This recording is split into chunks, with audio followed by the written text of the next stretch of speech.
Bienvenue à toutes et à tous. Merci beaucoup d'être ici, nombreuses et nombreuses, pour partager ce moment d'échange, de réflexion et surtout de mobilisation collective sur la thématique économie de guerre et guerre sociale. L'économie de guerre réapparaît dans le discours public. Il nous renvoie à une réorganisation des priorités économiques dans un contexte d'instabilité géopolitique, mais interroge également sur la manière dont les ressources, les industries et les politiques publiques sont mobilisées pendant les crises, face aux crises. À cela s'ajoute une autre réalité, celle de la guerre sociale. Une expression forte qui fait écho aux tensions sociales croissantes, à la précarisation d'une partie de la population, aux inégalités qui se creusent et à la manière dont les politiques économiques affectent notre quotidien. Ce soir, nous allons donc toutes et tous écouter différents intervenants, intervenantes qui apporteront chacun leur éclairage, leurs analyses, leurs expériences, afin de mieux comprendre ces enjeux finalement, leurs impacts et les alternatives possibles. Merci encore de votre présence, merci infiniment et merci de votre attention. Je vous souhaite à toutes et à tous un moment riche, constructif et ouvert.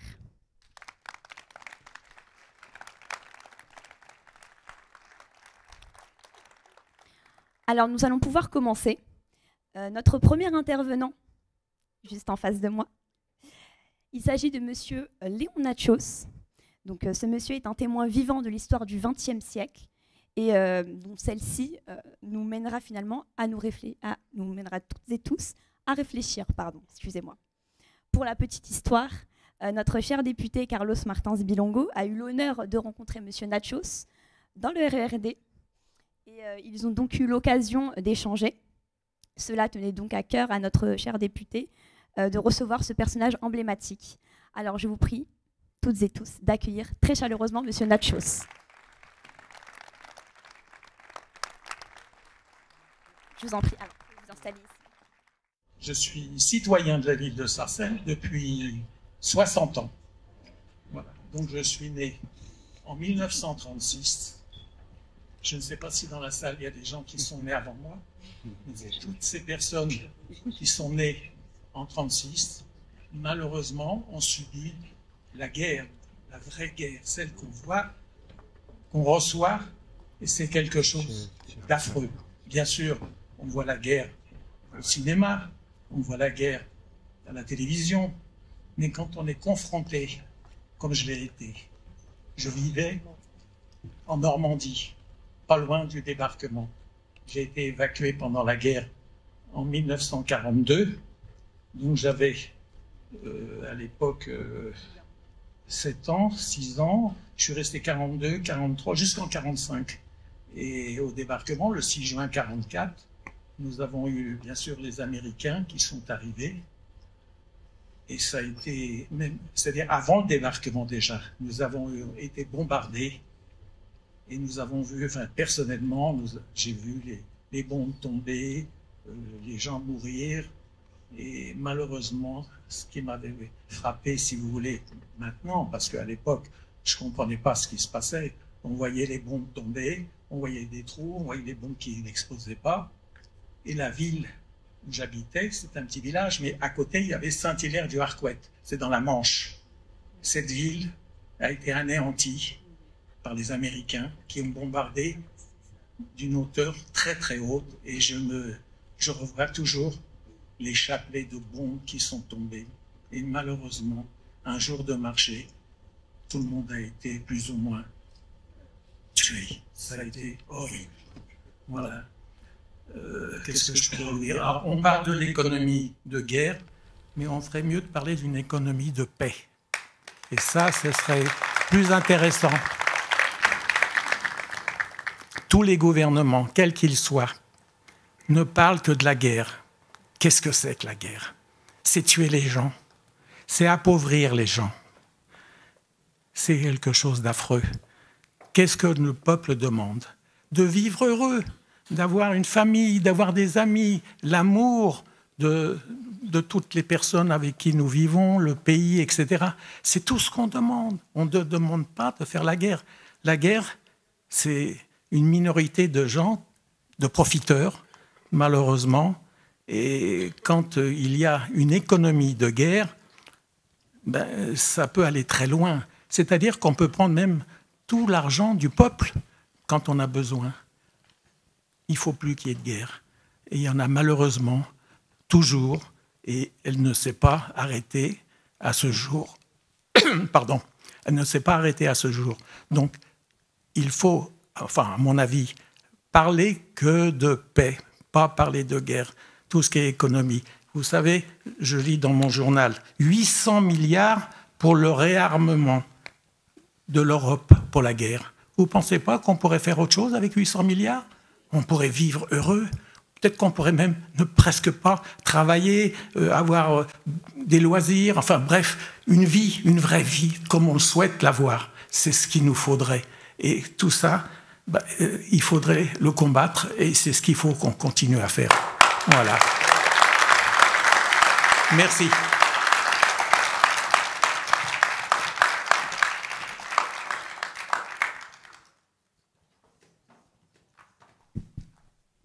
Merci beaucoup, Monsieur Nacho. Merci infiniment pour votre témoignage très marquant. À présent, juste une petite information, parce que Monsieur Nacho n'a pas évoqué cette information-là, mais je me permets de le faire. Il faut rappeler que Monsieur Nacho est un rescapé de la Shoah. Il a été caché lors de la rafle du Veldi. Merci. À présent, nous allons passer à la seconde intervention.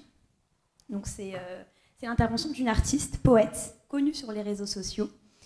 Et donc, je vous demande, s'il vous plaît, un tonnerre d'applaudissements pour celle que l'on nomme Adélaïde.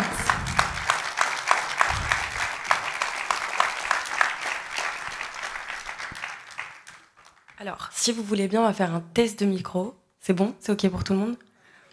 Alors, de base, j'avais pas prévu de commencer en me présentant, mais en fait, je me dis, c'est assez logique puisque personne ne me connaît ici. Vous m'avez peut-être croisé sur Internet, peut-être pas. Donc, j'écris des textes sur Internet, de la poésie en somme. Souvent, j'attrape la veste de Thaïs Descuffon, de vieux Réac, etc. Donc, vous allez peut-être remettre ma tête à un moment. Si vous avez pas remis ma tête, vous me connaissez quand même un chouïa, parce que je travaille pour la FI, et du coup, souvent, c'est moi derrière les vidéos, qui fait des montages, qui met en valeur nos superbes députés. Voilà. Donc, ce soir, je ne serai ni rhétrice, ni poète. Parce qu'en réalité, moi, je crois que je suis juste de ces jeunes qui écrivent sur le monde pour ne pas perdre la tête. Et après, je prends nos larmes pour écrire des poèmes. Et il arrive, il est vrai, que nos larmes soient belles. Et la dernière fois qu'elles ont coulé, je crois, c'était devant cette scène notamment.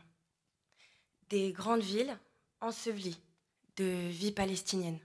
Ça, c'était nos cœurs qui brûlaient. Et puis le temps qui s'arrête. Des silences noyés par les bombes.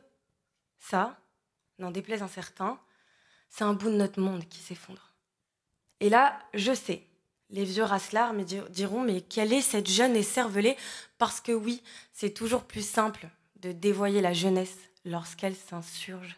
Mais nous autres, nous ne pouvons guère être impassibles, nous complaire dans nos désirs, tant il fait mal de se le dire que beaucoup trop de guerres les compromettent.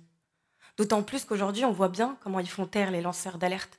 Ils en font des parias, des littéraires, des fouteurs de merde ou des poètes. Ils nous traitent de fous, d'être rationnels, de démagos, de moralisateurs. Ils ont même inversé le curseur de la honte. Ils disent de nous que nous sommes menteurs. L'Occident creuse des tombes et l'impérialisme tient l'appel. Et moi, je sais bien qu'on ne changera pas le monde avec du rap ou des poèmes. Mais si nous voulons partager la beauté du monde, l'aimer, à la rendre féconde, offrir à nos frères et nos enfants le plus beau des cadeaux, eh bien, il nous faut, tous et toutes, ici, être solidaires en souffrance. Et chacun ici se souvenir, pour au moins 1 millier d'hommes.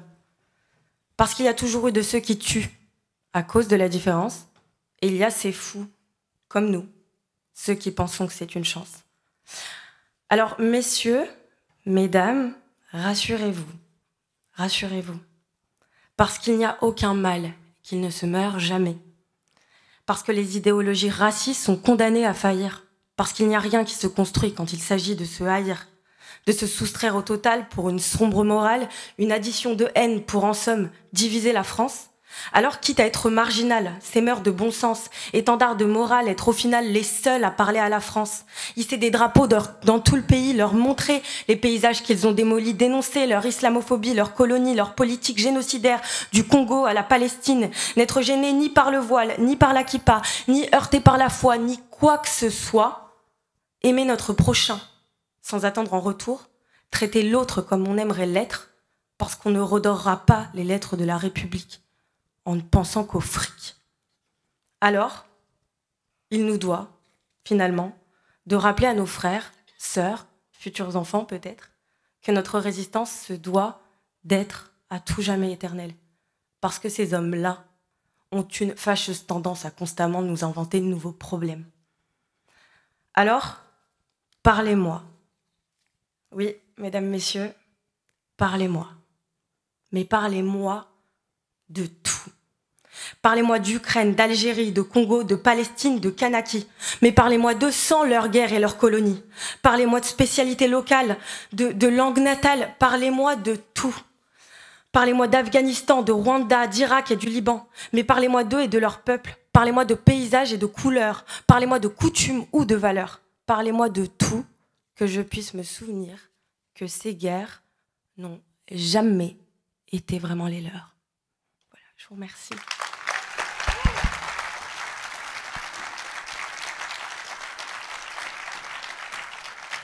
Merci. Merci infiniment, Adélaïde. Je pense qu'on peut l'applaudir une nouvelle fois, s'il vous plaît.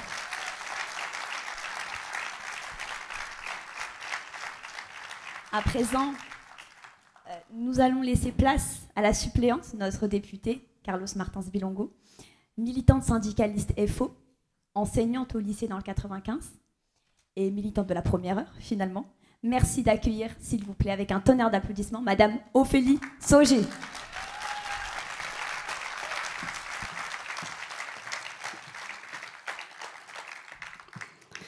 Bonsoir à tous et à toutes, mesdames, messieurs et chers camarades.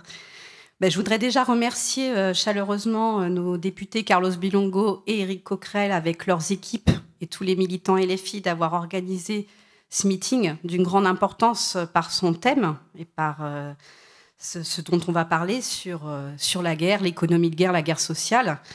Alors on pourrait se demander de quelle guerre on parle et de la guerre contre qui ?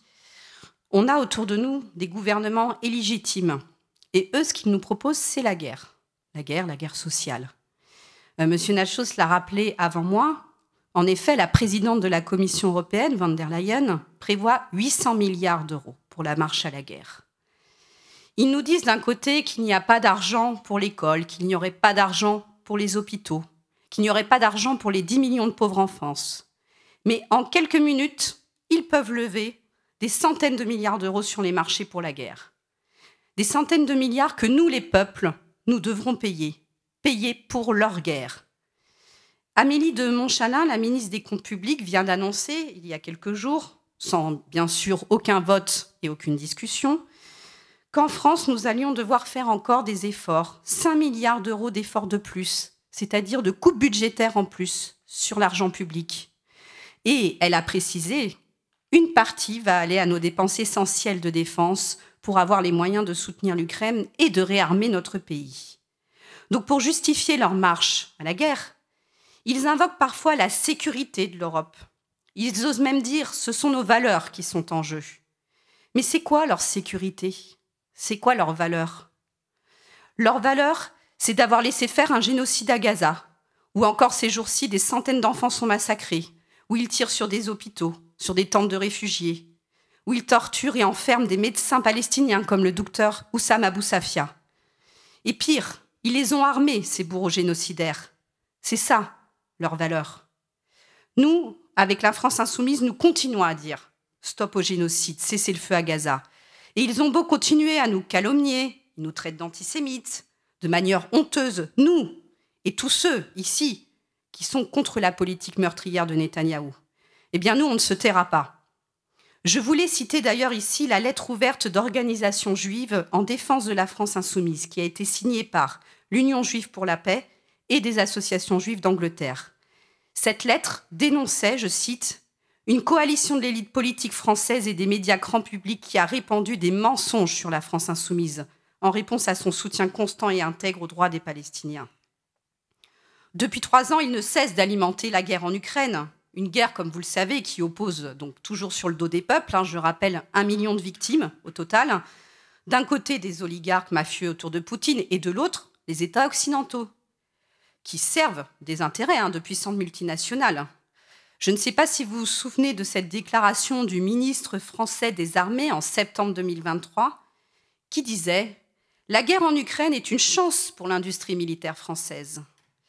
Bah oui, parce que dans ce système capitaliste, on veut toujours nous imposer la guerre.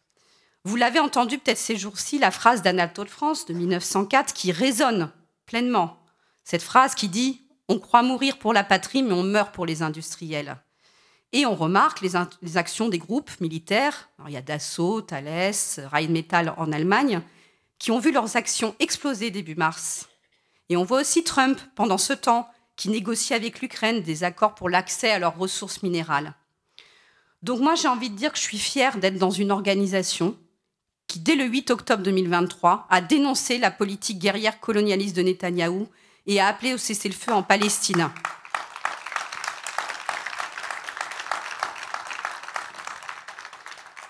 La France insoumise a également refusé de voter une résolution pour armer davantage l'Ukraine, qui signifiait tuer encore des centaines de personnes. Honneur aux députés de la France insoumise, comme ici Carlos et Eric, qui ont brandi le 8 avril des portraits des enfants palestiniens tués à l'Assemblée nationale. Honneur à eux qui l'ont fait sous les huées des députés d'autres partis. Et les larmes de crocodile de Yael Braun-Pivet ou les récentes déclarations de Macron, d'accord, on enregistre. Mais alors si cela a un sens, il faut des actes. Suspension des accords avec Israël, embargo immédiat sur les livraisons d'armes.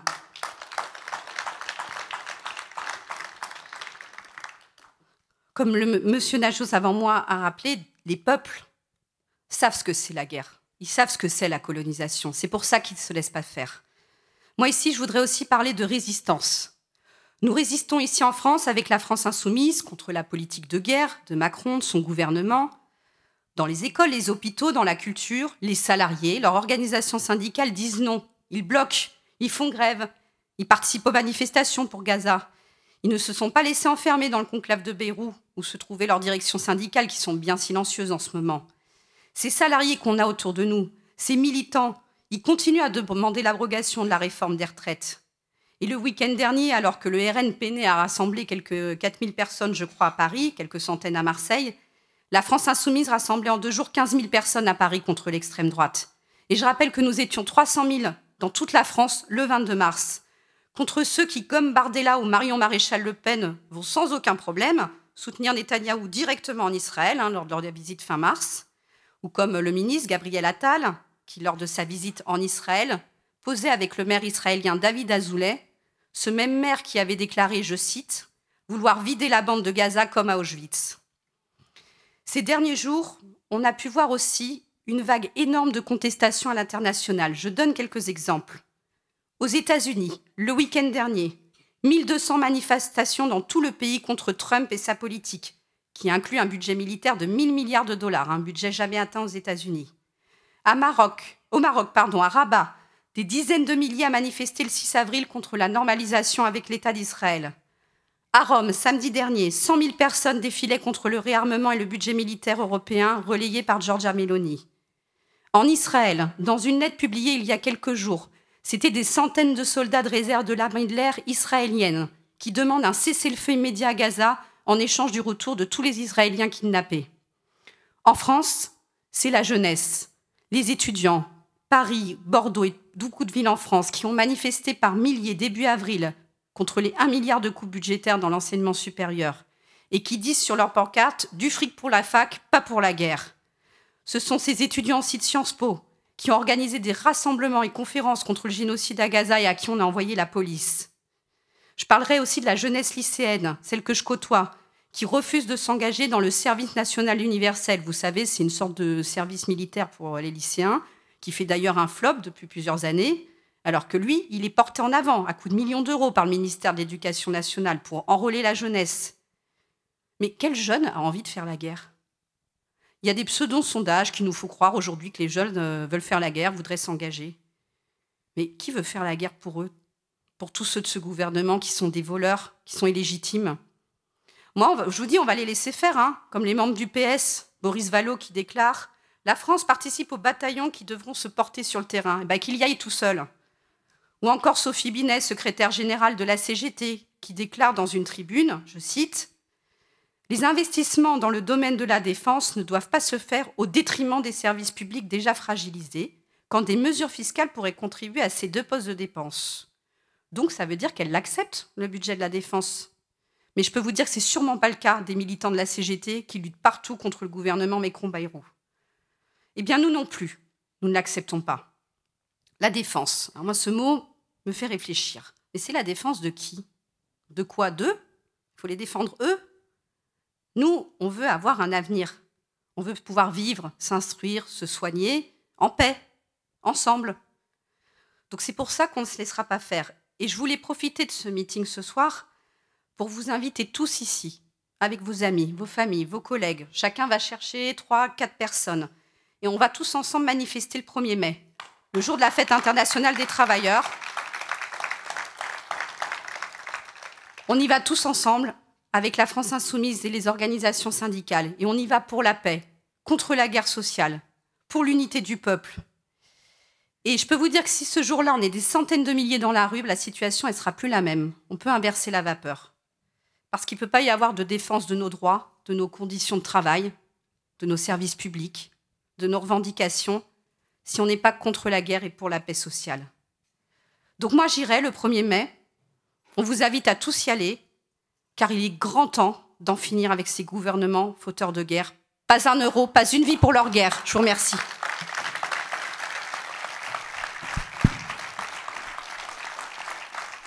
Merci infiniment Ophélie. Merci pour ces mots très justes que tu poses sur la situation politique actuelle. Est-ce que vous êtes toujours présents ? Alors, nous allons laisser place à notre invité, Monsieur Éric Coquerel, député de la première circonscription de Seine-Saint-Denis et président de la commission des finances.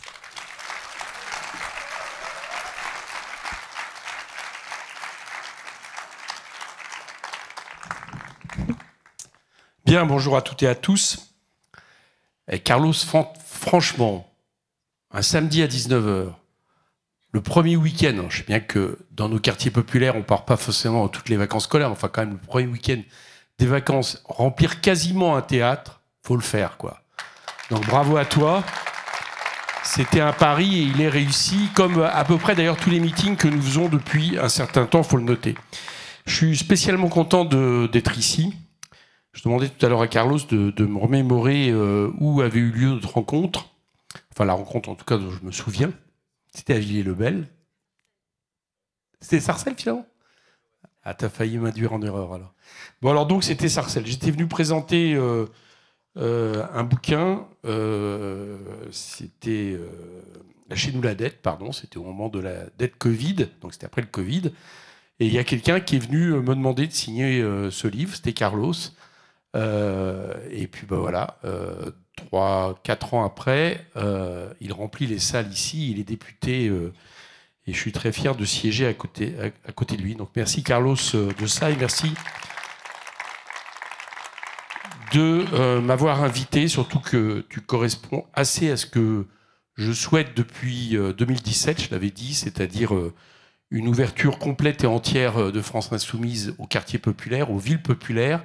Et cette ouverture, ça veut dire aussi que c'est les habitants des quartiers populaires qui doivent représenter les quartiers populaires Et de ce point de vue-là, évidemment, Carlos, tu en es un des plus beaux symboles à l'Assemblée nationale. Bien. Je vais parler maintenant du thème de l'invitation en remarquant une chose, c'est qu'au fur et à mesure que je fais des meetings en fait, et que je commente quelque part à travers cette question d'économie de guerre, guerre sociale, la paix, etc., l'actualité, on s'aperçoit que tout va très vite. Voilà. Il y a quelque temps, je crois que j'aurais commencé à vous parler de la situation déclenchée par Trump, c'est-à-dire très clairement de s'entendre avec Poutine, manifestement, par rapport à l'Ukraine, et je serais parti surtout pour parler d'économie de guerre. Puis là, depuis, il y a cette guerre économique déclenchée par Trump qui montre à quel point ça accélère. Alors pour vous dire la période, et tout à l'heure j'entendais le premier orateur, excuse-moi camarade, j'ai pas retenu ton nom, mais j'ai retenu ton discours, qui faisait une référence à la Deuxième Guerre mondiale. Bon, moi je crois que s'il y a des comparaisons à faire, c'est pas l'avant Deuxième Guerre mondiale, c'est l'avant Première Guerre mondiale.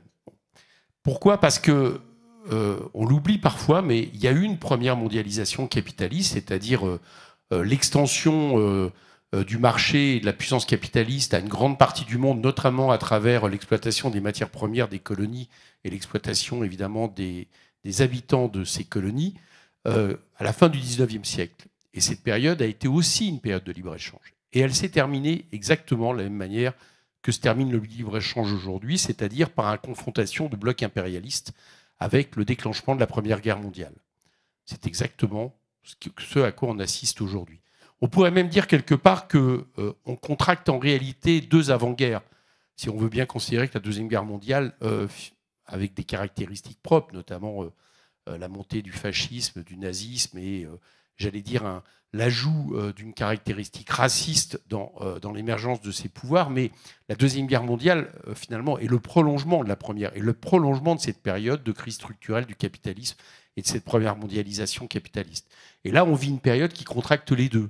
À la fois cette guerre économique qui se déclenche entre blocs, où on peut se dire entre nous aujourd'hui que s'il n'y avait pas aujourd'hui la dissuasion nucléaire, non pas que je suis pour la dissuasion nucléaire, mais force est de constater que s'il n'y avait pas la dissuasion nucléaire qui fait que quand même, à un moment donné, même qu'on a, j'allais dire, les caractéristiques d'un Trump ou d'un Poutine, vous hésitez quand même à appuyer sur le bouton qui fait que le lendemain, vous êtes aussi rasé de la planète.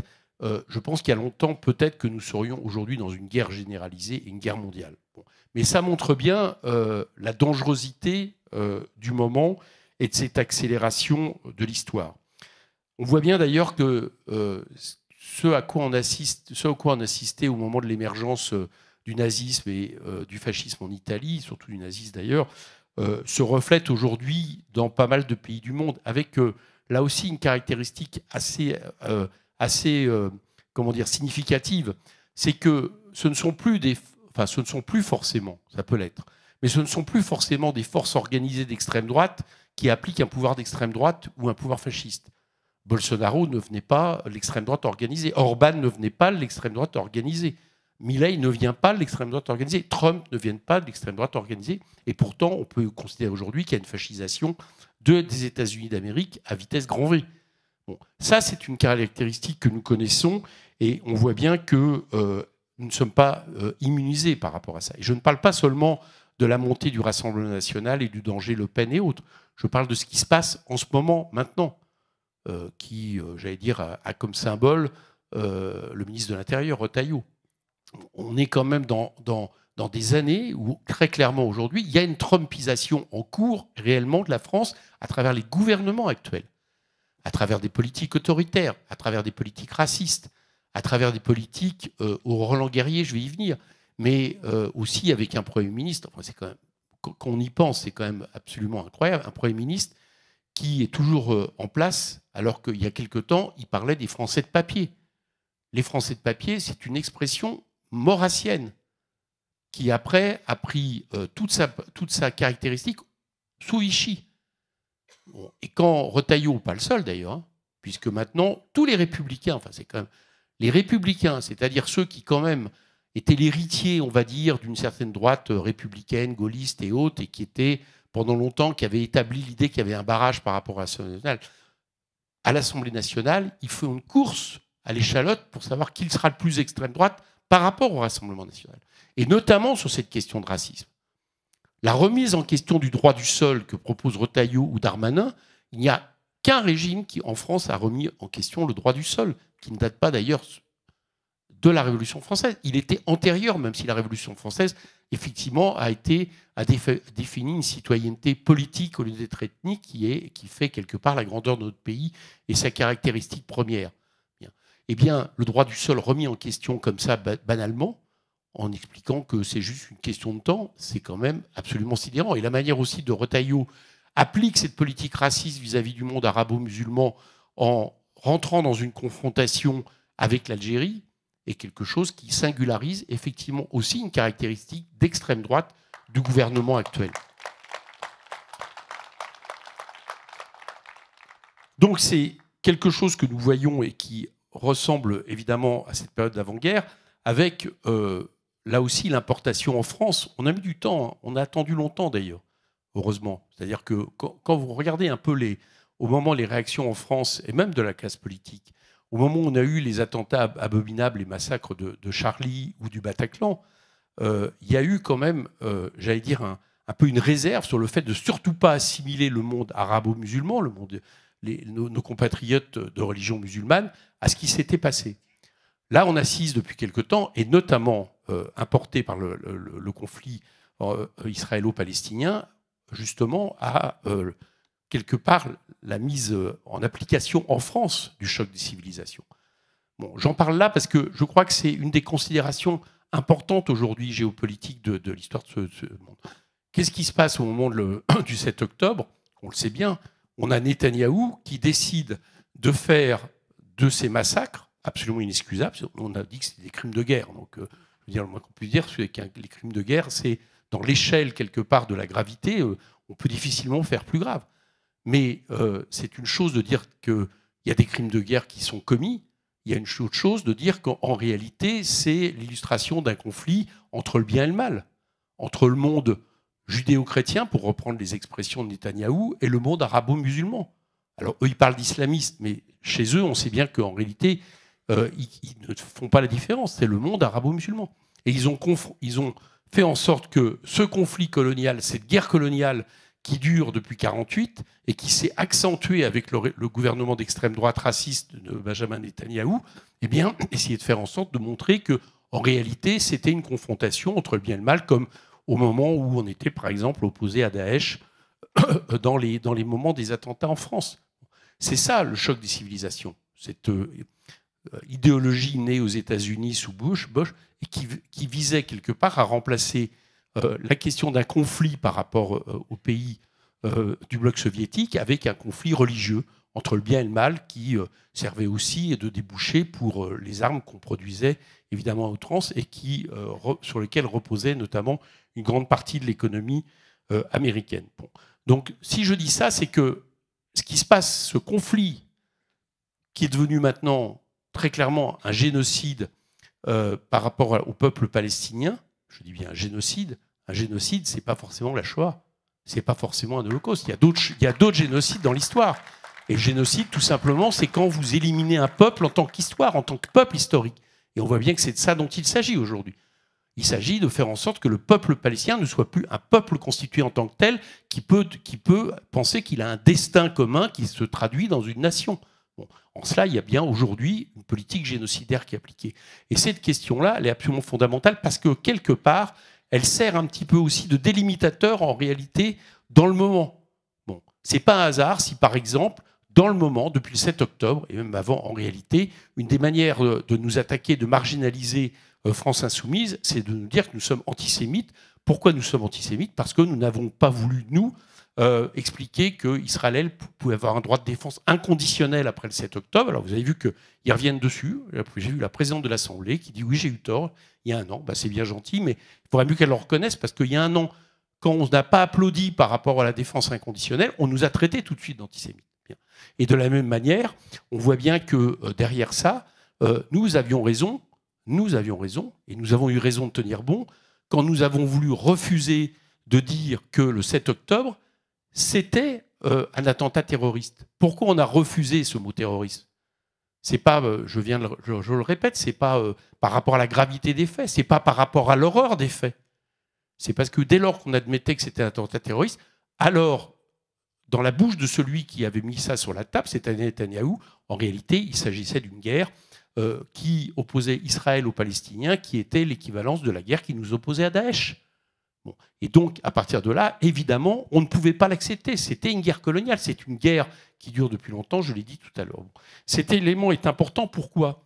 Parce que derrière cette idée de choc des civilisations, derrière cette idée d'une guerre contre le monde arabo-musulman, eh bien, évidemment, on a là le même levier raciste qui a servi à la montée du nazisme avant la Deuxième Guerre mondiale.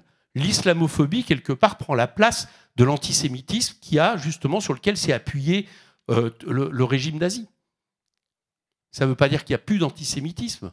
Je ne dis pas ça. Et évidemment, malheureusement d'ailleurs, à partir du moment où, quelque part, on a le choc des civilisations qui est une guerre entre religions, ça a malheureusement toutes les choses, et on le voit en France, de faire monter à un moment donné des communautés qui s'assimilent par rapport, puisqu'on leur intime de s'assimiler par rapport à ce choc des civilisations. Et par exemple, la manière dont on intime aujourd'hui à des communautés le fait parce qu'ils sont de telle ou telle religion ou de telle culture, forcément de se décider en alliance par rapport à un des acteurs du conflit, notamment par rapport à Israël. Bon. Donc voilà, ça c'est une autre caractéristique, je crois, importante. Et moi, je voudrais donner un message à Emmanuel Macron, puisque là, vous avez vu qu'Emmanuel Macron a été à la frontière avec Rafah. Je connais bien, j'y étais il y a 14 mois. Il y a 14 mois, on a été, avec un groupe de parlementaires, un voyage que j'ai organisé, on a été les premiers parlementaires à aller, c'est début février 2024, à aller à Rafah, côté égyptien, à la frontière, pour demander le cessez-le-feu. Bon.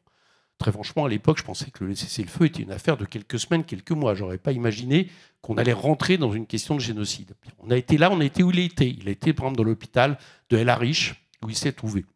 Vous avez entendu, comme moi, qu'il a eu, disons, un discours assez inhabituel. C'est-à-dire, il a dit qu'en juin, il fallait procéder à la reconnaissance de l'État palestinien, et il a, j'allais lui dire des mots un peu plus virulents par rapport à la reprise des bombardements israéliens qui ont rompu avec la trêve. Malheureusement, je regarde, ça c'est souvent chez Macron, hein, c'est le côté en même temps, vous dites un truc un jour dans un endroit, le lendemain vous êtes ailleurs, vous dites l'inverse. Il a depuis dit que, attention, c'est pas avant juin, attention, c'est la reconnaissance d'un État palestinien, mais sans le Hamas. Bon. Okay, bon, j'ai aucune sympathie pour le Hamas. Mais c'est un peu comme si on disait on va demander aux pays arabes de reconnaître Israël, mais sans discuter une seconde avec le gouvernement Netanyahou. Je veux dire, c'est quelque chose qui serait incohérent. Bon. Donc, en réalité, il met des conditions qui rendent absolument impossible l'application de ce qu'il veut. Et puis surtout, là, je vous parle au moment là où il y a toutes les décisions qui ont été prises pour accentuer le bombardement et faire en sorte de concrétiser le projet de Netanyahou, qui était son projet depuis septembre 2023, avant octobre, il l'a dit devant l'Assemblée générale de l'ONU, il y a des photos assez éclairantes où il montre une carte, et sur la carte, Gaza et Cisjordanie ont disparu. Bon, derrière ça, c'est le projet qui commence aujourd'hui d'expulser une deuxième Nakba, c'est-à-dire, disons-le très clairement, de déporter les Palestiniens hors de Gaza, de façon à annexer définitivement Gaza. Et à ce moment-là, le moins qu'on puisse dire, c'est qu'on a envie de dire à Macron, bon écoute, t'es gentil, mais en juin, il sera peut-être trop tard, quoi. Donc c'est maintenant qu'il faut reconnaître l'État palestinien. C'est maintenant qu'il faut faire un embargo total. J'ai vu qu'il y avait encore, ces jours-ci, un cargo qui est prêt à partir de Fos-sur-Mer en train d'emmener des armes à Israël. C'est maintenant qu'il faut un embargo définitif et total sur l'armement et un embargo même commercial sur les produits israéliens. Ce n'est pas possible, d'une manière ou d'une autre, d'accepter aujourd'hui un État qui enfreint à ce point-là le droit international. C'est insupportable. Et comprendre que c'est un des leviers qui met en danger justement la paix dans le monde. Et qu'il n'y aura pas de paix dans le monde. Il n'y aura pas, j'allais dire, d'apaisement tant qu'on ne réglera pas la question israélo-palestinienne, c'est-à-dire tant que les Palestiniens n'auront pas le droit à un État. Bon. Donc c'est une des premières choses aussi que je voulais, qui, à mon avis, a une comparaison dans le racisme que ça produit, je l'ai dit, dans nos sociétés, sur cette montée de l'extrême droitisation. Bon, Trump est arrivé par rapport à tout le canevas que je vous présente, qui était avant Trump. Évidemment, le moins qu'on puisse dire, c'est que ça a accéléré les choses. Alors déjà, ça a accéléré cette extrême droitisation. c'est-à-dire aux États-Unis. Bon. Elle se caractérise, elle aussi, par plusieurs points avec lesquels on peut comparer ça à l'installation d'un État fasciste. Bon, il y a une politique raciste, une politique anti-migrant, une politique de calomnie entière sur les opposants, très agressive. Là aussi, hein, juste une petite comparaison, il y a 2 semaines de ça, on fait du QAG, Carlos était témoin, question au gouvernement, c'est à l'Assemblée nationale, et on se prend Aurore Berger, qui répond à une question en disant de toute façon, LFI ne devrait même pas pouvoir poser de questions parce que l'antisémitisme a 3 lettres dans ce pays, c'est LFI. Je dis ça parce que Trump utilise exactement les mêmes arguments sur ses opposants, sauf que ce n'est pas l'antisémitisme, c'est le fait d'être pro-migrant, ou alors de refuser les politiques antisexistes ou anti-LGBT, etc. Il y a le même genre de calomnie. Bon, qui vise à une chose, c'est quelque part annihiler les possibilités d'une opposition de s'exprimer. Bon, ça, c'est en cours aux États-Unis. Ce qui est en cours aussi aux États-Unis, c'est le fait d'avoir une politique complètement qui, évidemment, nie totalement la dégradation environnementale et climatique, mais au point, là aussi, ça rappelle quand même des choses étranges, au point que Trump a décidé et a appliqué le fait qu'il y a des mots qui ont disparu des études scientifiques. On ne peut plus parler de réchauffement, on ne peut plus parler d'effet de serre, des choses comme ça. Je ne sais pas si vous vous rendez compte. Ça veut dire que les scientifiques américains, pour pouvoir continuer à faire des études avec un tant soit peu de budget, doivent éliminer des mots de leurs études. Donc c'est totalement climato-sceptique. Donc c'est une caractéristique. 3e caractéristique, mais là aussi qu'on retrouve en France, hein. Cette attaque vis-à-vis des fonctionnaires, le fait de supprimer des dizaines de milliers de fonctionnaires d'après leurs opinions. Cette attaque vis-à-vis de tout ce qui est service public, côté libertarien qui applique y compris les idées de Elon Musk. Cette attaque-là aussi, elle nous rappelle des sombres choses. Et je vais vous dire, quand on y réfléchit bien, dans la théorie, c'est quelque chose qui, là aussi, singularise le fascisme. Pourquoi ? Parce que si vous supprimez à un moment donné des fonctionnaires, si vous supprimez des agences, si vous supprimez ce qui fait d'une régulation de la société par le pouvoir public, qu'est-ce qui régule la société si ce n'est le rapport du plus fort ? L'État sert à ça. L'État social sert à ça. C'est-à-dire de donner justement à la puissance publique, en appliquant des lois, le fait de réguler les relations entre humains, non pas la loi du plus fort, mais la loi des lois basées sur les lois que nous votons. Ce que fait en ce moment Trump, il démolit absolument ça. Et il démolit aussi le droit international, et dans les deux, il y a évidemment une comparaison. Je dis qu'il y a un rapport parce que en ce moment, Bayrou s'est adressé à toutes les directions des ministères en leur demandant 2 choses. En leur demandant, 1, de faire l'état des lieux de ce qu'ils font pour juger de la qualité de leur travail, et 2, en leur demandant de regarder ce que le privé pourrait faire à leur place. C'est exactement les recommandations d'Elon Musk. Exactement la même chose. Et d'un certain point de vue, la loi simplification, même si c'est, on va dire, du Trump-like, parce qu'ils n'osent pas encore aller trop loin, c'est le RN qui la nourrit, derrière en plus, mais c'est aussi la casse, c'est l'équivalent, en tout cas en termes d'objectifs, je parle, de la manière dont, par exemple, aux États-Unis, on casse l'agence qui aide à l'aide au développement du monde, avec des conséquences qui vont être catastrophiques pour tout le monde, en termes sanitaires, en termes de recherche, en termes de coopération, etc., qui peut provoquer des catastrophes économiques, sanitaires, dont les Américains, d'ailleurs, ne seront pas immunisés, tout comme ils ne seront pas immunisés de la question du réchauffement. Il suffit de voir les catastrophes aux États-Unis. Donc voilà la politique que nous avons devant nous. Et évidemment, cette politique, j'allais dire, qui permet la régulation à partir de la loi du plus fort, bon, qui est quand même aussi la caractéristique première d'un capitalisme le plus débridé. Mais enfin, cette politique-là, elle s'applique sur le droit international. Sur quoi s'appuie Trump pour dire que, par exemple, il pourrait très bien, pourquoi pas, demain, faire en sorte d'annexer le Groenland ? État, aujourd'hui, qui est lié à l'Union européenne, puisque c'est un État qui est lié au Danemark. Bien. Quand il dit qu'il pourrait envahir le Panama si le Panama n'obéit pas ses ordres. Quand il dit même qu'il pourrait faire du Canada un État européen, un État américain supplémentaire. Bon, mais on voit bien que c'est exactement la même chose que ce qui se passe à Gaza. Le droit international, théoriquement, fait en sorte que les territoires occupés, les territoires de Cisjordanie, Gaza et palestiniens, Jérusalem n'est une capitale partagée, c'est pas une capitale, enfin n'est pas une capitale justement, enfin en attendant de pouvoir un jour être une capitale partagée, c'est pas la capitale d'Israël. Pourtant c'est les Américains et Trump qui l'ont reconnue en premier comme la capitale d'Israël. Donc cette manière de s'exonérer du droit international, qui a pris en réalité son départ au niveau du conflit israélo-palestinien, c'est exactement le type de monde que nous propose aujourd'hui Trump. Et c'est pas très étonnant du coup que lorsqu'il négocie avec Poutine en pensant qu'il va régler ça en 2 jours, Poutine a dû rigoler d'ailleurs, il ne met pas sur la table, ne se préoccupe absolument pas de savoir si le droit international peut respecter ou pas en Ukraine et si c'est normal qu'un pays décide d'envahir militairement un autre pays. On est dans la même situation, c'est-à-dire cette négation du droit international et de ce qui, quand même, depuis la Deuxième Guerre mondiale, a été quand même un bien assez précieux. Ce n'est pas non plus un hasard si aujourd'hui Trump sort de l'UNESCO, sort de l'UNICEF, de l'OMS, etc. C'est-à-dire toutes les instances internationales qui travaillent sur des domaines qui sont essentiels pour la paix. Voilà aujourd'hui le monde de Trump, la loi du plus fort, c'est vrai au niveau international et vous avez compris que c'était vrai au niveau national. Donc dans quelle situation on se retrouve du coup? On se retrouve sur le plan géopolitique, et je vais y venir sur le plan économique, avec finalement 2 situations assez jumelles. Et dans les 2 cas, la France doit refuser de la même manière les 2 choses.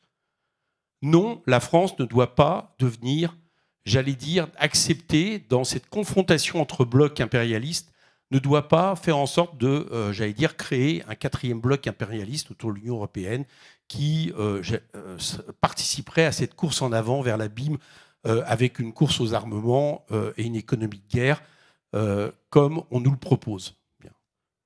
Il ne doit pas le faire pour plusieurs raisons, cette économie de guerre. D'abord, peut-être la première pour moi, ça va peut-être vous étonner, mais c'est que d'un point de vue climatique et environnemental, c'est absolument une catastrophe. Si on veut bien considérer, si on prend au sérieux ce que nous disons, c'est-à-dire que derrière la question environnementale et climatique, c'est peut-être pas l'espèce humaine en tant que telle, mais enfin en tout cas c'est la vie de centaines de millions, voire de milliards de nos concitoyens qui est en jeu. Alors oui, on doit considérer que c'est peut-être le premier argument pour lequel refuser une économie de guerre. C'est le premier parce que, d'abord, les armes en tant que telles, quand on les utilise, sont évidemment antinomiques. Je rappelle par exemple que depuis la guerre en Ukraine, en termes de CO2, on a consommé chaque année, je parle de l'armement, hein, l'équivalent de 120 millions de voitures, chaque année, en Ukraine. Et inutile de vous dire que ce qui se passe en Ukraine, ça rejaillit en Antarctique, où ça fond à vue d'œil. Hein. Si, par exemple, on remplaçait les armes américaines, on en est incapable, hein, je peux vous le dire tout de suite, parce que de toute façon, comme on n'a absolument pas soigné notre souveraineté sur cette question, l'autre jour, j'étais à une réunion à Bercy, ça s'appelle la base industrie et technologique pour la défense. On se demande bien pourquoi, d'ailleurs, vous remarquez, ils n'ont jamais fait de base industrielle et technologique pour le climat. Hein, ils font pour la défense. Qu'est-ce que dit Le Cornu? Il reconnaît qu'en fait, tout ça, c'est expliquer qu'on va éventuellement donner les armes qui remplaceront les États-Unis. On en est absolument incapable aujourd'hui. Bon. Il le dit lui-même. Il dit d'ailleurs, ce que nous disons, c'est qu'on a tellement supprimé en réalité de capacités d'armement en France, souveraine. Bon, à un moment donné, c'était même les cartouches. Là, on est revenu quand même un peu en arrière à Rouen. Enfin, c'était le constat que de toute façon, on n'est pas capable. Mais si on le faisait, il faut s'apercevoir qu'un million d'obus de 155 mm, tel que c'est en Ukraine chaque année, c'est l'équivalent de 45 000 tonnes de déchets métalliques qui sont dans l'atmosphère. Donc, premier constat, pourquoi c'est anti-écologique? Pour l'utilisation même de ces armes. Le deuxième, c'est que on ne peut pas investir dans les 2. Tout à l'heure, tu donnais le chiffre, camarade, de 800 milliards proposés au niveau européen pour la défense. Mais ce n'est pas très vieux, hein, ça a quelques mois. Il y a Draghi proposait la même chose pour le climat. Alors, on peut discuter de la manière dont il le proposait, etc. Enfin, c'était un chiffre 10 ans où Draghi disait, bon, pourtant, Draghi, franchement, c'est pas vraiment le meilleur de la bande. Il était président de la BCE. Mais enfin, il disait quand même, bon, par rapport à la situation actuelle, etc., il faudrait quand même que l'Europe soit au final incapable d'investir, notamment pour le climat. Et c'est la même somme aujourd'hui qu'on nous dit pour l'armement. Alors, vous imaginez bien une chose, c'est que dans une politique où on nous explique sans arrêt que le déficit est absolument central, si vous dépensez 800 milliards pour l'armement, inutile de dire que le climat, il peut toujours aller se faire voir, quoi. C'est absolument fondamental ce que je vous raconte. Il y a un rapport qui s'appelle Pisani-Ferry-Maffouz. Pisani-Ferry, c'est un économiste qui soutenait Macron en 2017. Ils ont fait un rapport il y a 2 ans. Ils disent que tout simplement en France, pour respecter les accords de Paris, qui ne sont pas très, très offensifs, il faudrait que l'État, je dis bien l'État, hein, investisse 37 milliards de plus d'ici 2030 et les régions une vingtaine de milliards. Comme on le fait chaque année pas, ça s'ajoute. L'an dernier, il y a I4C, c'est un institut qui travaille là-dessus, qui dit que maintenant c'est 50 milliards d'ici 2030. L'an dernier, tenez-vous bien, au nom de la politique d'austérité, on a baissé le budget du ministère de l'écologie de 2,5 milliards. Donc non seulement on n'est pas en train de le faire, mais inutile de vous dire que si, alors qu'ils veulent garder la question déficit, on met le paquet sur l'armement, il n'y aura pas d'investissement écologique. Et ça, c'est évidemment une catastrophe totale auquel on a. Troisième catastrophe, évidemment, c'est derrière cette histoire, c'est que tout ça s'est fait aussi pour acheter US. La question aujourd'hui de Trump dans les droits de douane, ce qu'il vise avant tout, c'est établir un rapport de force pour forcer les États, en échange d'une baisse de droits de douane, à acheter américain. Son énergie, qu'il produit, j'allais dire, au détriment du CO2, puisque c'est notamment beaucoup d'exploitation de gaz de schiste et qu'il imagine même faire aller récupérer du pétrole au niveau de l'Alaska, mais aussi les armes. C'est comme ça que l'économie américaine, j'allais dire, depuis des années, se développe à partir des armes. Bien. Bon. Si on développe aujourd'hui au point où on dit qu'il faudrait faire l'économie de défense et que si vous m'avez bien suivi, et c'est vrai en France, mais c'est encore plus vrai ailleurs, on est de toute façon incapable de produire cet armement maintenant, ça veut dire qu'on va aller acheter américain encore plus. Ça veut dire qu'on va exactement faire en sorte de faire fonctionner le système sur lequel repose le Trumpisme. Et puis, dernier point, et qui n'est pas le moindre, pour lequel évidemment il faut refuser une économie de guerre, c'est que le capitalisme, il a toujours besoin de débouchés. C'est-à-dire qu'il produit des choses qui sont faites quand même pour être vendues. Alors des fois avec des politiques très consuméristes d'ailleurs. Mais ne croyez pas que ce n'est pas vrai pour les armes. Autrement dit, il y a un effet mécanique qui fait que quand vous produisez des armes, en disant qu'en réalité vous produisez des armes pour vous défendre et pour aller, j'allais dire, quelque part envoyer un message à la Russie, inévitablement, il faut vous servir de ces armes. Ça veut dire que vous déclenchez automatiquement des conflits à venir. Inévitablement. Et que ces conflits à venir de escalade, si vous avez bien aussi suivi ce que je disais au début, rien ne nous dit qu'à un moment donné, il n'y aura pas un fou qui appuiera pas sur un bouton rouge. Donc il y a dans cette économie de guerre non seulement une catastrophe écologique, non seulement une catastrophe économique, mais il y a une catastrophe et une dangerosité terrible pour le monde, évidemment, qui est derrière ça. La guerre commerciale à laquelle on assiste depuis quelque temps, c'est-à-dire depuis que Trump a décidé de monter les droits de douane, elle répond exactement au même corollaire et je pense qu'il faut réagir de la même manière. Cette guerre commerciale, je l'ai dit, derrière l'augmentation des droits de douane, alors il y a pas mal de choses compliquées chez Trump, qui est conseillé par un économiste, Miran, qui est le fait que ça produise d'abord un affaiblissement du dollar qui permettront après d'être, j'allais dire, plus fort en termes d'exportation et de vendre des produits américains de manière plus importante. Bon. Mais cette guerre commerciale qui est déclenchée, elle vise là aussi de la même manière, elle a une dangerosité en tant que telle. Alors, qu'on soit clair, hein, moi je pense qu'on est dans une période, vous l'avez compris, où la manière dont le capitalisme s'est appuyé sur le libre-échange pour générer des profits absolument hystériques et hystériques aussi, mais historiques et inédits, c'est une première dans l'histoire du capitalisme que si vous ne faites pas des taux de profit à 2 chiffres, il vaut mieux les délocaliser dans un autre pays parce que, par exemple, dans les années 30, les taux de profit à peu près qu'on estimait normal, c'était 6-7%. Ce n'est pas comme aujourd'hui. Ce libre-échange-là, je pense qu'il est mort. Pour les raisons que je vous ai dit. Et pour une raison principale, c'est que les États-Unis, comme ont été quelque part avec le néolibéralisme, Reagan et autres, parmi les premiers déclencheurs, aujourd'hui, ils ne se trouvent plus c'est leur compte dans ce libre-échange. Et c'est là-dessus qu'il faut comprendre les décisions de Trump. Ce n'est pas qu'il est fou, c'est qu'ils savent qu'ils sont en train de perdre la bataille et la guerre économique en s'appuyant uniquement sur le libre-échange. On ne va pas regretter le libre-échange, hein, bien évidemment. Le libre-échange est producteur d'inégalités comme il n'y a jamais eu dans l'histoire. considérer qu'il y a 1% de gens dans le monde qui possèdent l'équivalent de 48% des actifs du reste de la planète. Qu'il y a à peu près une vingtaine de personnes qui possèdent le patrimoine de la moitié la plus pauvre de l'humanité. Et en France, on sait que depuis Macron, ces inégalités, le moins qu'on puisse dire, c'est qu'on a suivi, je donne toujours cet exemple, je ne vais pas vous bassiner avec les chiffres, mais les 500 personnes les plus riches de ce pays ont vu leur patrimoine, leur part dans le PIB, la part du patrimoine dans le PIB passer de 25% à 42% depuis 2017.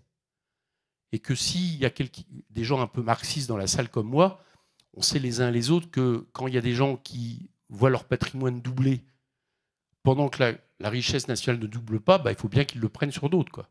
Bon, les gens qui le prennent, c'est ceux qui produisent les richesses, c'est-à-dire les travailleurs. C'est ça, le macronisme. Le macronisme n'est rien d'autre que, j'allais dire, le fait que la France a rattrapé son retard en très peu de temps, en quelques années, sur les productions d'inégalités du libre-échangisme qui sont absolument historiques et qui ont toutes les conséquences que je vous disais, plus les conséquences de catastrophes climatiques. Donc, évidemment, on ne va pas le regretter. Mais pour autant, nous, on n'est pas pour passer d'un libre-échange à la guerre commerciale que je viens de décrire entre des blocs impérialistes. Pour les raisons, d'ailleurs, que je crois avoir décrites en termes de dangerosité. Donc aujourd'hui, ce que la France doit faire dans les deux cas, que ce soit la question géopolitique ou que ce soit la question économique, elle doit mettre le clignotant. Aujourd'hui, ce n'est pas seulement la question du libre-échange qui est en jeu. C'est que nous avons une crise systémique du capitalisme dont on voit bien qu'il est possible qu'il ne se résolve par la guerre. Et donc, il n'y a aucune raison, et il ne le faut surtout pas, que la France rentre dans cette espèce de concurrence en constituant un bloc qui va, et dans l'un cas et dans un autre, j'allais dire, se concurrencer avec les autres au risque, évidemment, dommageable pour tous les peuples du monde. Donc, on doit mettre le clignotant. Donc, on doit proposer une alternative à ce système. Cette alternative à ce système, elle consiste dans les deux cas, à être non aligné, à être indépendantiste. C'est-à-dire à considérer d'abord, notamment au niveau de la défense, que si la France a le droit de se défendre, c'est pour défendre son territoire. Point. Ce n'est pas pour aller exporter ses armes ou exporter ses soldats à tel ou tel point du continent, d'autant plus qu'on voit bien que dans la situation dans laquelle nous sommes, il n'y a pas d'un côté les bons, l'Amérique, et puis d'un côté les mauvais, la Russie. Le livre blanc de la défense européenne qui est sorti il y a maintenant en mars seulement, explique ça. Il explique que nous avons des adversaires traditionnels, la Russie, la Corée du Nord, Téhéran. Nous avons un défi, la Chine, et nous avons un allié traditionnel, les États-Unis. Le moins qu'on puisse dire, c'est qu'en quelques semaines, bonjour l'allié traditionnel, quoi. Donc on voit bien que tout ça, la France doit sortir de cette histoire. Elle doit avoir une politique non alignée. Elle doit s'applier pour présenter au monde justement un autre projet basé sur la planification écologique, basé sur d'autres rapports de coopération avec les pays du monde, et basé sur une économie de guerre, mais ça a été dit tout à l'heure, sur une économie de paix, et chercher des alliés, y compris en Europe pour appliquer cette politique. Et évidemment avec le Sud global, qui a tous les intérêts, tous les intérêts à suivre cette politique. Voilà ce que je crois important de dire. Sur le plan économique, ça veut dire une chose. Ne vous inquiétez pas, j'approche de la fin, parce que je t'avais dit 20 minutes, non, j'ai un peu dépassé, je crois. Mais tu m'as dit, fais-toi plaisir. Je vais juste pour une chose. Sur le plan économique, par exemple, il y aurait deux âneries à faire. La première, c'est considérer que, j'allais dire, Trump a fait une pause. Il a relevé seulement les chiffres des taxes douanières avec la Chine. Et puis avec nous, non, finalement, ça va. Donc, on part dans une situation normale. On négocie, tout va bien. Alors ça serait une erreur terrible. Bien. Ça serait une erreur terrible parce que, à nouveau, il se retournera vers nous. Ou alors, il attendra, et c'est ce que je crains fort que fasse l'Union européenne, qu'on rampe et qu'on accepte absolument toutes ces conditions pour qu'on n'augmente pas les taxes de douane. Donc, ce qu'il faut faire actuellement, la première chose, c'est de ne pas faire la réciprocité de l'augmentation des taxes douanières. Pourquoi il ne faut pas faire ça? Pour une bonne raison. L'année prochaine, cette année-là, ça a été dit, il y a déjà une annonce de 5 milliards d'annulation de crédit. Pourquoi? Parce que la croissance baisse. On passe de 0,9 à 0,7. Les 0,2 points de croissance à peu près correspondent aux 10% d'augmentation de droits de douane. Bon, tous les organismes économiques s'entendent sur le fait que si Trump passe à 20, ça va nous coûter 0,2. Si on fait une réciprocité des droits de douane, ça nous coûte 0,4% de croissance. C'est-à-dire, vous avez bien compris, en réalité, nous souffrirons en premier d'une augmentation réciproque des droits de douane, tout simplement parce que ce qu'on importe, et puis on ne va pas cesser de l'importer d'un jour ou l'autre, on va le payer plus cher. Donc c'est la consommation populaire qui va prendre cher. Or, l'un des sous-bassements de l'économie de ce pays, à l'inverse de l'Allemagne, c'est pour ça que l'Allemagne s'en sort plus mal en ce moment, c'est la consommation populaire. Si vous faites quelque chose qui produit une baisse de la croissance et une baisse du PIB, j'exalte pas le PIB, hein, je connais son côté productif, mais enfin, c'est quand même pour l'instant un jugement de paix pour savoir connaître l'activité. Inévitablement, vous baissez la consommation. Donc, il ne faut pas faire ça.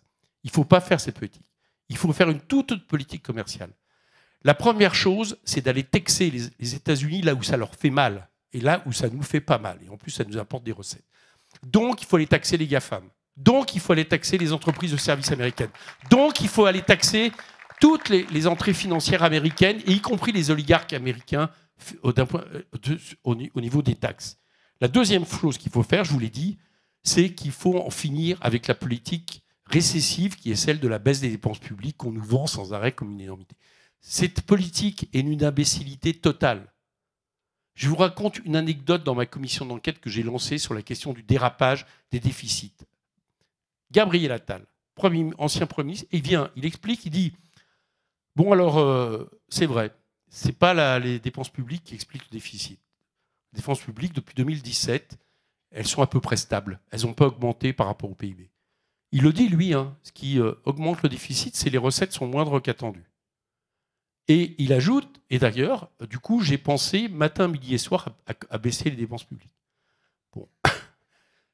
Ça, c'est leur contradiction. Vous voyez, c'est là-dessus qu'ils exploseront. Mais ça montre bien une chose, c'est que si vous baissez les dépenses publiques, c'est pas non plus... Non seulement vous ne répondez pas aux besoins sociaux des Français qui ont déjà été largement entachés par le budget d'austérité qui a été, non pas voté, mais qui a été forcé par le 49.3, mais en plus, vous avez un aspect récessif sur une activité économique quand vous avez un reflux de l'activité. C'est-à-dire que si on fait ce qu'ils nous disent, par exemple l'an prochain, ils veulent supprimer 35 milliards de dépenses publiques, eh bien, inévitablement, c'est 0,5, 0,6 points de croissance en moins, au minimum. Donc, qu'est-ce qui se passe ? Eh bien, on produit moins de recettes et on se retrouve dans la situation qui les étonne, d'où ma commission d'enquête, c'est-à-dire que les recettes ne sont pas au rendez-vous. Bah ouais, ils ne sont pas au rendez-vous parce que quand vous baissez les impôts et qu'en plus vous baissez l'activité économique, il y a moins de recettes. Donc, il faut faire l'inverse.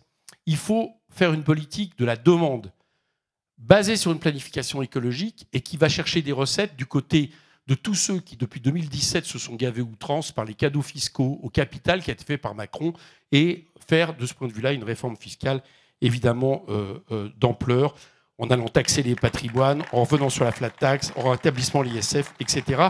Il y en a pour 60 milliards d'euros par an qui nous ont pris et évidemment, qui sont partis dilapider, enfin pas dilapider pour tout le monde, parce qu'ils ont été surtout dans les dividendes qui, eux, ont doublé également. Troisième chose qu'il faut faire, il faut bloquer les prix. Il faut se préparer à bloquer les prix, parce qu'il va y avoir un effet inflationniste, et il faut commencer tout de suite par bloquer les prix de l'énergie. Et quatrième chose, mesure qui là est plus structurelle, il faut engager une politique de protectionnisme solidaire. Le protectionnisme solidaire, ce n'est pas le protectionnisme à la Trump, ce n'est pas une guerre commerciale que vous déclenchez.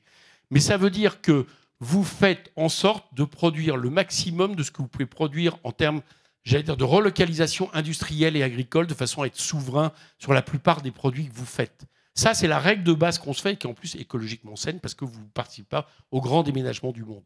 Et cette politique-là, eh bien, évidemment, elle est essentielle. Elle s'appuie sur des investissements, sur des soutiens, par exemple, des secteurs qui vont être impactés par la politique de Trump, et elle est absolument indispensable. Et cette politique-là, elle se double d'autres choses. C'est qu'il faut avoir l'intelligence de se tourner vers les blocs aujourd'hui économiques qui sont attaqués par Trump, vers la Chine, vers l'Asie du Sud-Est, vers l'Amérique latine.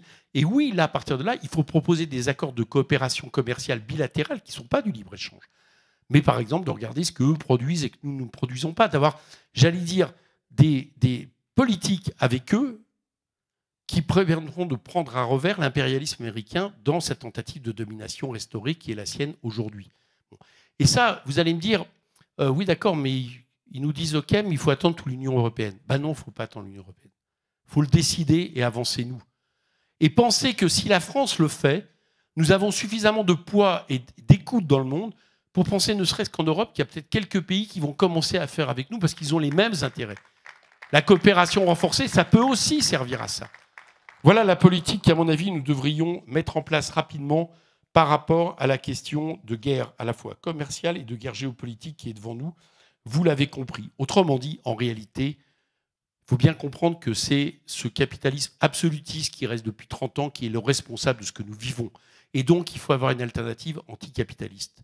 C'est ça que LFI revendique, c'est ça que LFI assume. Ça passe par une autre répartition des richesses, vous l'avez compris, pour aller rechercher du côté du capital ce qu'ils nous ont volé depuis des années, et encore plus depuis 5 ans dans ce pays, et faire en sorte d'augmenter les salaires, d'arrêter cette politique stupide de baisse et de rallongement de la durée de l'âge de départ à la retraite, et donc les attaques qui ont été, qu'on nous a subies, ce qui passe par l'abrogation évidemment immédiate de la réforme Borne avant de revenir aux 60 ans, ça passe par une planification écologique, ça passe aussi par restaurer quelque part une démocratie réelle par la 6e République. Je vous donne un seul exemple. Ce n'est pas acceptable qu'une minorité puisse continuer à gouverner le pays. Ce n'est pas acceptable que depuis juillet, ceux qui ont perdu continuent à appliquer leur politique comme si elle était de droit divin et de droit naturel. Donc par exemple, il faudrait en finir avec le 49.3 à minimum, tout ce qui leur permet de passer des lois alors qu'ils sont minoritaires à l'Assemblée nationale. Donc oui, il faut une réforme démocratique puissante, une 6e République. Il faut aussi une politique, vous l'avez compris, parce que je pense que ça sert de soubassement terrible au capitalisme et à cette extrême droitisation et à cette extrême dangerosité qu'on connaît. Il faut une politique antiraciste, mais qui fasse en sorte que l'antiracisme soit évidemment au devant de nos préoccupations, et je dis bien de tous les racismes, et donc y compris de lutte contre l'antisémitisme, parce qu'à mon avis, je vais vous dire une chose, on ne peut pas, quelqu'un qui est raciste, il est aussi antisémite. Voilà. Contrairement à ce que peuvent penser certains. Et puis enfin, et je termine là-dessus, donc une politique non alignée, c'est-à-dire d'une France qui se tourne vers les peuples, au nom de la paix, au nom, je vous l'ai dit, de la préservation de l'environnement et du climat. Je pense que nous pourrions être entendus dans ces cas-là. Autrement dit, une France qui remet en avant sa devise liberté, égalité, fraternité, et qui pense que oui, ça peut, dans un système de coopération renforcée, éclairer le reste du monde. Tout ça, on va le dire ensemble le 1er mai. Merci.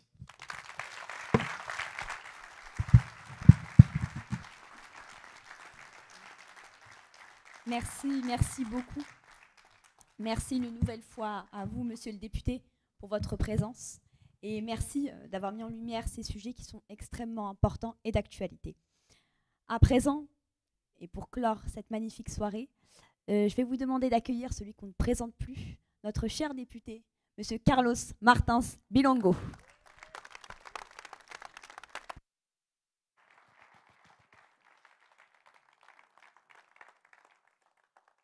Merci beaucoup, chers amis. Merci à toi, Sabina, pour cette belle présentation. Merci à l'ensemble des camarades qui ont œuvré pour réaliser ce meeting, aux équipes techniques également de la ville de Sarcelles, aux équipes techniques, aux prestataires vidéo qui sont là. Merci aux petites mains invisibles mais indispensables qui m'accompagnent tous les jours. Merci d'être présents, si nombreux en ce samedi soir de vacances. Vous êtes là pour un sujet brûlant, un sujet important qui est l'économie de guerre et la guerre sociale qu'on nous prépare. En introduction, mon ami Léonard Chose a eu des mots très justes à lui qui a vécu la Seconde Guerre mondiale. Et il a parlé d'économie de paix dans laquelle nous devons aller. Nous avons aussi pu entendre un magnifique poème de la part d'Adélaïde et je te remercie pour ta présence et ta réactivité, Adélaïde. Merci également à notre députée suppléante depuis 2022, Ophélie Sauger. Comme dans son habitude, a eu un propos incisif, limpide, puissant et très précis. Merci pour ta présence, Ophélie. Maintenant, Monsieur Coquerel, président de la Commission des Finances. Cher Eric, c'est un honneur pour moi de siéger avec toi dans la même commission. La Commission des Finances, de l'économie générale et du contrôle budgétaire. Et le contrôle budgétaire, tu l'as évoqué avec la commission d'enquête, je vais y venir pendant mon discours. La Commission des Finances, c'est l'endroit où nous votons le PLF, voilà, le projet de loi de finances, avant les 49 francs en hémicycle. On peut en débattre quand nous sommes en commission, mais une fois en hémicycle, le PLF est adopté par 49.3. Et depuis 2022, nous ne votons plus de budget en hémicycle. Nous sommes aujourd'hui à 28 49.3. 23 pour Mme Borne, 1 pour M. Barnier, bien fait, et 4 déjà pour M. Bayrou. Alors, cette commission, quand on parle de contrôle budgétaire, on parle du coup de la commission d'enquête sur le dérapage du déficit budgétaire qu'a évoqué Eric. Le projet de loi de finances de 2024 prévoyait un déficit public de 4,4% du PIB. Cependant, les chiffres ont révélé que le déficit a atteint 6,1% du PIB, soit un écart de près de 50 milliards d'euros. Et ces personnes-là se prétextaient les Mozart de la finance. Et ils ont tripatouillé les chiffres. Ils ont créé un gouffre économique et principalement creusé par le manque de recettes fiscales à hauteur de 20 milliards en 2023, puis 40 milliards en 2024. Et en même temps, le taux d'imposition réel des 10% les plus riches a été ramené de 17,5% à 15,2%. Et ça, c'est du fait d'abattements, d'avantages et de crédits d'impôt. Le manque de recettes fiscales, c'est les cadeaux aux plus riches et les fausses prévisions. Et quand Eric l'a rappelé en commission d'enquête, quand il faut pointer les responsables, il n'y a plus personne. Gabriel Attal, Bruno Le Maire, Michel Barnier, Elisabeth Borne sont toutes et tous passés dans la commission d'enquête. Sauf le nouvel arrivant de la Société Générale, maintenant ex-locataire de l'Élysée, M. Alexis Kohler, lui a refusé de venir. Et ces personnes se prétextaient être les génies de l'Élysée. Et les génies sont de retour.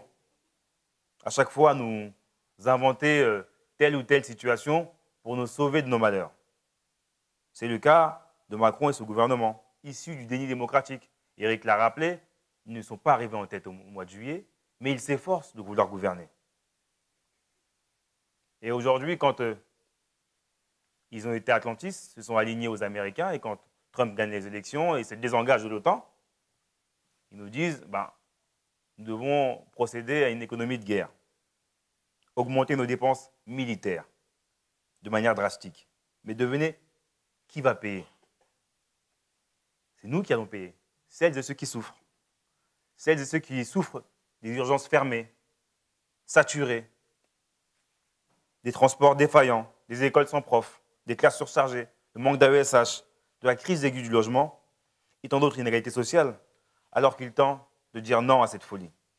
Parce que, encore une fois, ceux qui ne nous payeront pas, on les connaît. C'est les 10 milliardaires les plus riches de France. Bernard Arnault ne paiera pas l'effort de guerre.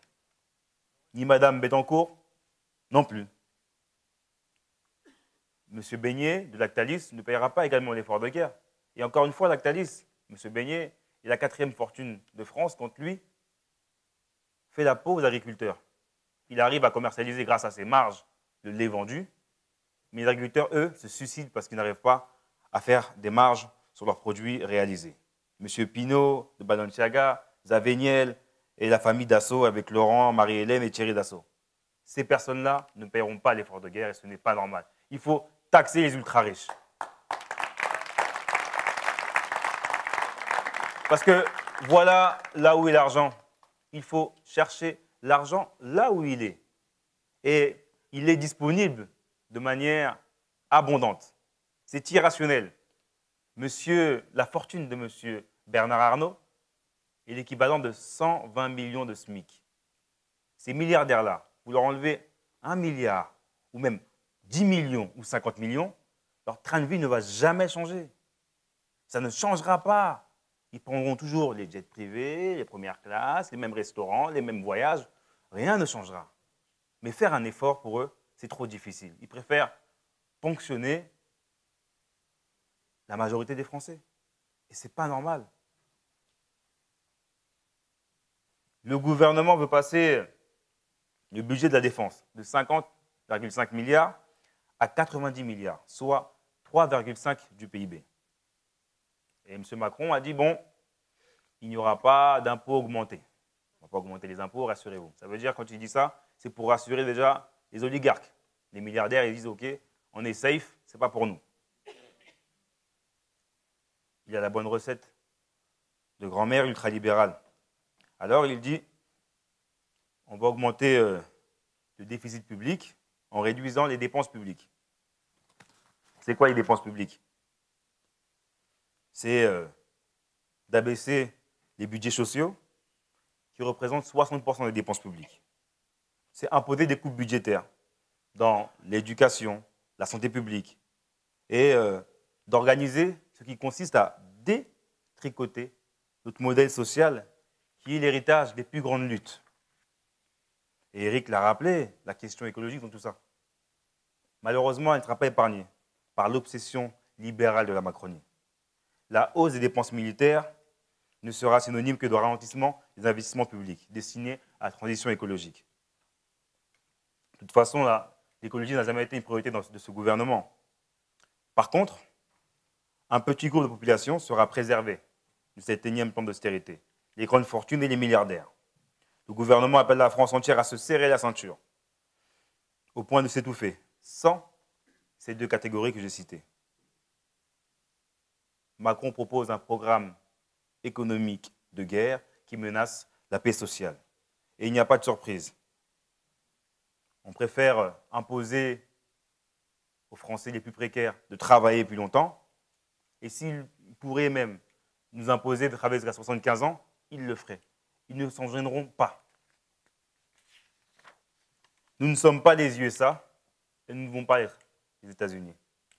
Quand Macron parle de relancer l'industrie française en relançant l'armement, relancer des usines, il cherche des tourneurs-fraiseurs. C'est ma formation, moi, de base. J'étais au lycée de la Tourelle et j'ai fait tourneur-fraiseur. Et on trouvait déjà difficilement un stage. Et là, on parle de relancer l'industrie française de l'armement pour créer des armes et pour qu'elles soient prêtes à quel moment? Nous devons rechercher la paix. Parce que créer des chaînes de production d'armement pour un cycle de 3 à 4 ans, pour préparer la guerre contre qui?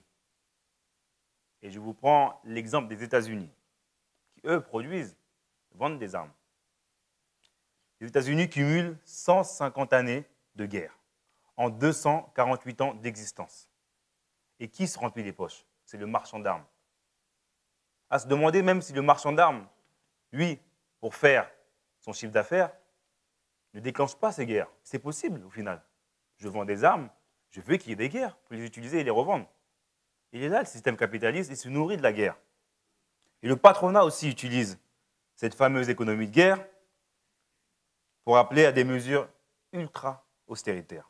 Augmenter le temps de travail, je l'ai évoqué, restreindre l'accès à l'assurance chômage, partir en retraite plus tard et baisser leurs impôts. L'ancien patron du fonds d'innovation de l'Alliance Atlantique, Rob Murray, a une super idée. Il s'apprête à lancer une banque multilatérale pour financer les industries de défense, la DSR Bank, qui aura son siège à Londres et voudrait accueillir la France parmi ses fondateurs. Macron, tout comme son cercle médiatique qui l'accompagne, brandissent nuit et jour la guerre en Ukraine comme une menace qui plane sur la France. Mais qu'en est-il réellement de cette menace? Est-ce que l'Ukraine a été envahie par la Russie? Oui. Est-ce qu'il faut aider l'Ukraine dans sa souveraineté? Oui. Mais elle ne doit pas se faire au détriment de nos conquis sociaux.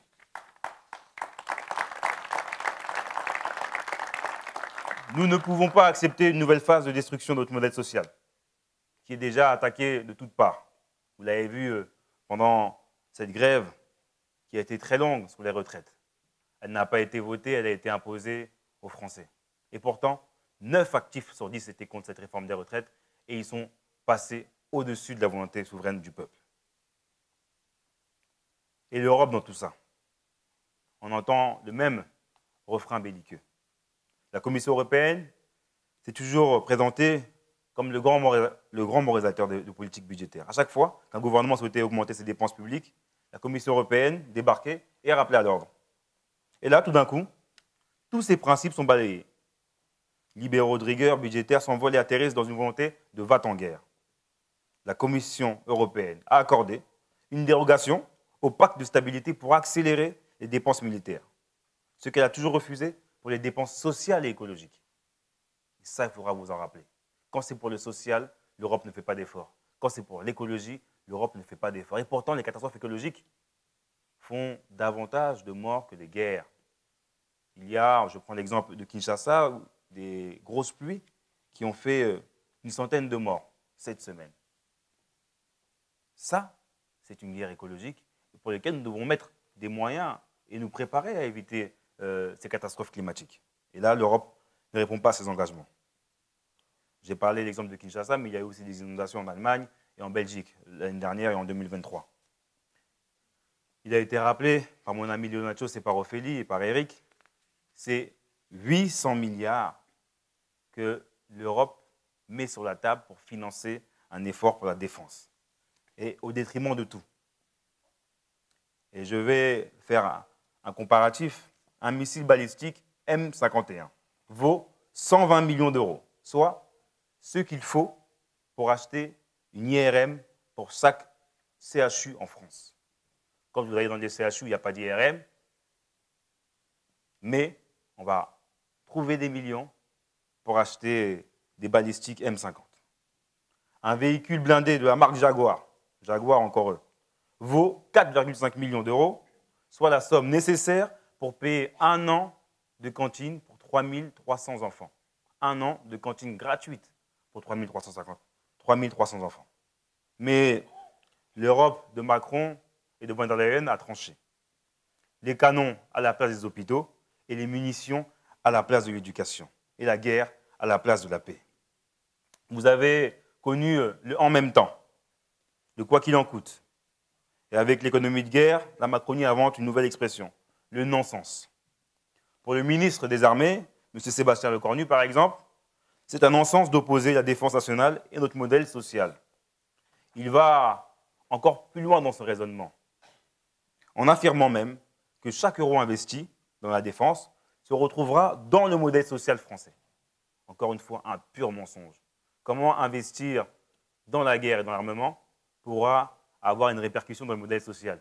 Et vous avez la Banque publique d'investissement, la BPI, qui a lancé un nouveau livret, un livret armement, avec un droit d'entrée à 500 euros. Donc chaque Français qui veut contribuer à la guerre peut acheter des actions chez la BPI avec un droit d'entrée à 500 euros. Encore une fois, c'est tellement sordide et malsain. Encore cette théorie du ruissellement, où les bénéfices vont couler que d'un seul côté de la montagne. Et de l'autre côté, où il y a les travailleurs et les travailleuses, les retraités, rien n'arrivera. Ne tombons pas dans le piège du réarmement qui a été amené par tous ces soutiens médiatiques. Quand Macron doit s'exprimer sur un sujet, vous avez un appareil médiatique qui va vous diffuser des reportages sur LCI sur la guerre, sur BFM TV, sur LCI ou autres, sur France Info, en disant oui, ils arrivent, il faut se préparer, et ensuite des sondages vont arriver. Est-ce que les Français sont prêts à faire des efforts? Est-ce que les Français sont prêts à payer plus d'impôts? Est-ce que les Français sont prêts à retirer tel ou tel conquis sociaux pour aider et faire l'effort de guerre? Mais jamais pour la retraite, il n'y a eu ce genre de débat avec un tapage médiatique qui nous permet de dire il y a du monde dans les rues, 9 actifs sur 10 sont contre la réforme des retraites, et on va vous tendre le micro, on va faire des éditos pour vous l'expliquer. Ces personnes-là sont les télégraphes de l'Élysée et sont là pour donner matière à vendre, pour faire passer les messages et faire peur aux Français. Ne vous laissez pas emporter par cette propagande. Nous devons nous opposer à la guerre sociale qui menace notre modèle et nos acquis démocratiques. Il est possible de financer à la fois des dépenses sociales, écologiques, de défense, à condition, je dis, de taxer les grandes fortunes. Eux-mêmes refuseront. Parce qu'il est connu que ces grands milliardaires arrivent à échapper à tout. Ils échappent aux pandémies. Quand c'est le Covid, ils arrivent à prendre des avions pour partir loin. Ils échappent à tout. Ils ne fréquentent pas les écoles publiques, ils ont leurs enfants à l'école privée, les hôpitaux, eux, c'est des médecins privés. Ils échappent à tout à chaque fois. Et quand il faut les mettre à contribution, ils ne sont plus là.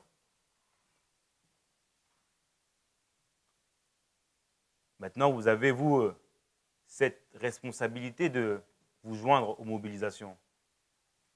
Ophélie l'a dit, le 1er mai, nous serons dans les rues avec les travailleurs et les travailleuses. et ceux qui n'ont pas encore travaillé, et même les étudiants seront parmi nous. Parce qu'il faut se lever.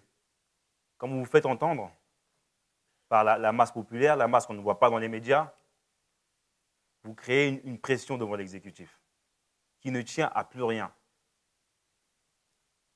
En juillet dernier, 27 sondages donnaient M. Bardella à Matignon. Vous avez fait mentir ces sondages-là par votre mobilisation. Il faut continuer dans cet élan. Ne pas vous laisser voler votre pouvoir démocratique de faire changer les choses. Et en attendant les scrutins, il ne faut pas attendre les bras croisés. Profitez de chaque réunion, chaque mobilisation, chaque point d'accroche, au boulot, à l'école, dans les syndicats. N'hésitez pas. Faites entendre la voix du non-alignement.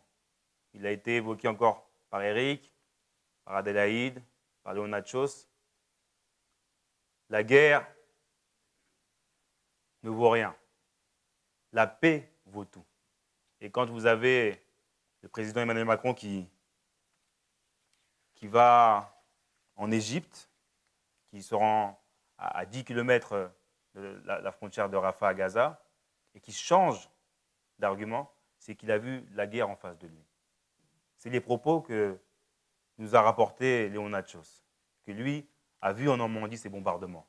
Et je suis encore très heureux, Leonachos, que tu aies pu témoigner auprès de nous de ton expérience.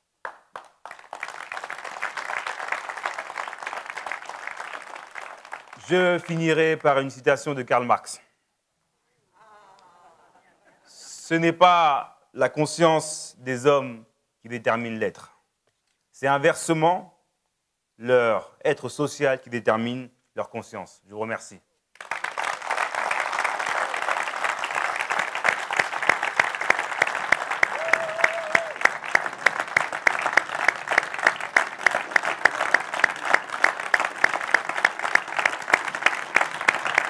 Merci à vous pour votre présence. C'est toujours un plaisir de me retrouver à Sarcelles, à Villebel, à Garges, à Arnaudville ou à Bonneuil.